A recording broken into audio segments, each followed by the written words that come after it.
Hello everyone, welcome to my YouTube channel again. तो आज मैं आपके साथ एक और टॉपिक डिस्कस करने वाली हूँ जो है new Indian road to Lipulekh, Nepal's protest. तो आजकल रिसेंटली ये न्यूज़ में काफ़ी छाया हुआ है, तो हमें देखना है कि इस टॉपिक में आखिर इम्पॉर्टेंट क्या है और क्यों हमारे लिए इतना इम्पॉर्टेंट टॉपिक है। तो चलिए देखते हैं।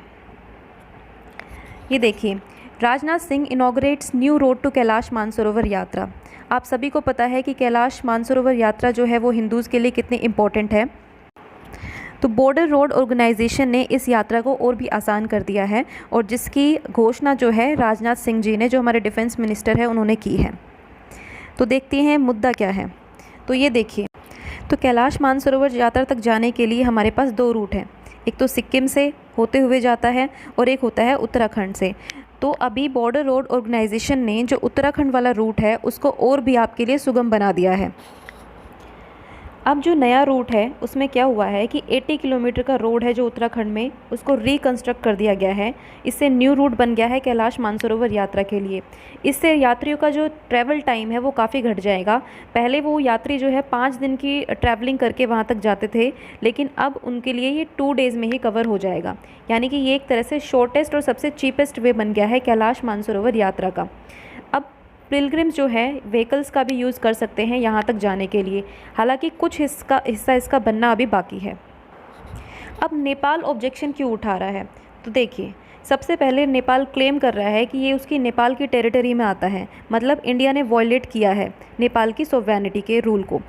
अब इंडिया जो है, नेपाल का ये भी क्लेम है कि इंडिया ने सगोली ट्रीटी जो 1816 की ट्रीटी है, जो ब्रिटिश इंडिया और नेपाल के बीच में हुई थी, उसको भी इंडिया वॉयलेट कर रहा है। साथ ही जो ईस्ट काली रिवर का पार्ट है काला पानी का, और जो लीपू लेक है, वो नेपाल को बिलोंग करते हैं, ऐसा नेपाल का कहना है। देखिए, जो सगोली ट्रीटी थी, जो 1816 की ट्रीटी है, उसमें पूरा लीपू लेक जो पास है पूरा नेपाल को बिलोंग नहीं करता है। वो एक्चुअली जो सदर्न पार्ट है वो नेपाल को बिलोंग करता है, लेकिन नेपाल का मानना है कि इंडिया ने वॉयलेट किया है इस रूल को। देखिए, ये वो रीज़न है काला पानी जिस पर डिस्प्यूट है। ये काला पानी जो है, इसकी जो स्ट्रेटेजिक लोकेशन है वो बहुत ही ज़्यादा इम्पोर्टेंट है और नेपाल यहाँ पर अपना क्लेम करता है, जबकि इंडिया ने बोला है कि ये जो काला पानी रीजन है वो इंडिया के अंडर है और इंडिया ने जो पहले ही जो रोड कंस्ट्रक्टेड था उसको और डेवलप किया है, ना कि इसको रीजन को बढ़ाया है। तो मतलब इंडिया के पॉइंट ऑफ व्यू से ये बिल्कुल सही है। देखिए, इंडिया का क्लेम क्या है। इंडिया ने टोटली रिजेक्ट कर दिया है नेपाल के क्लेम को कि नेपाल की सोवरेनिटी को इंडिया ने किसी तरह से भी वॉयलेट किया है। दूसरा, जो रोड कंस्ट्रक्ट हुआ है वो कम्प्लीटली इंडियन टेरिटरी के अंदर आता है और ये एक प्री एग्जिस्टिंग रूट है जिसको बस नया बना दिया गया है, मतलब उसको और कंफर्टेबल बना दिया गया है। वो same road has been made easy for pilgrims. अब इसी रोड पर जो पिलग्रिम्स थे, जो यात्री थे, वो आसानी से यात्रा कर सकते हैं। पहले ये इनके लिए दुर्गम था, लेकिन इसको थोड़ा सा सुगम बना दिया गया है। ये इंडिया क्लेम कर रहा है।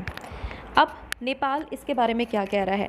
अब नेपाल का एक नया ही मूव सामने आया है। अब नेपाल ने कहा है, देखिए, कि वो नया पॉलिटिकल मैप अब पब्लिश करेगा। साथ ही वो जितने भी इंडियन बॉर्डर्स हैं उनके ऊपर अपने आर्म्ड फोर्सेस को डिप्लॉय करेगा। इसका मतलब है कि और ज़्यादा वहाँ की सिक्योरिटी बढ़ाएगा। अब ये जो पॉलिटिकल मैप का इशू है, इसे आपको समझना होगा।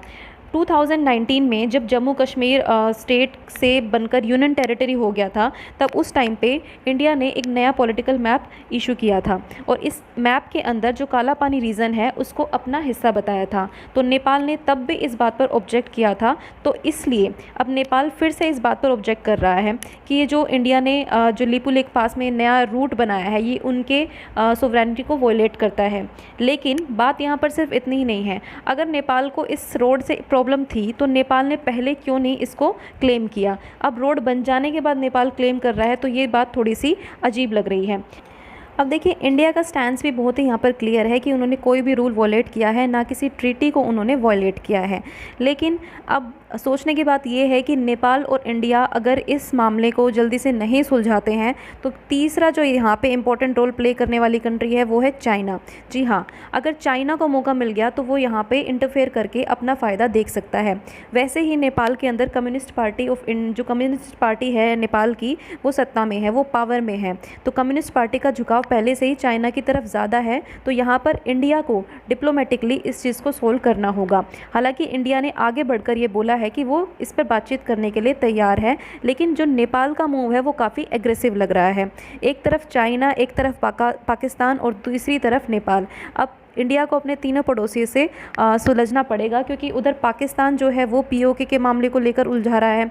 इधर चाइना जो है, चाइना ने भी काफ़ी इंडियन टेरिटरी को वॉलेट करने की कोशिश की है।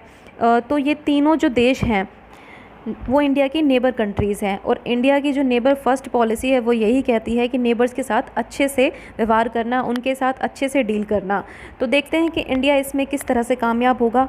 और बस यहाँ पर चिंता की बात ये है कि चाइना इसमें फ़ायदा ना उठा ले। अगर चाइना को यहाँ पर थोड़ा सा भी मौका मिल गया तो वो देर नहीं लगाएगा उत्तराखंड के किसी भी हिस्से पर अपना क्लेम करने में।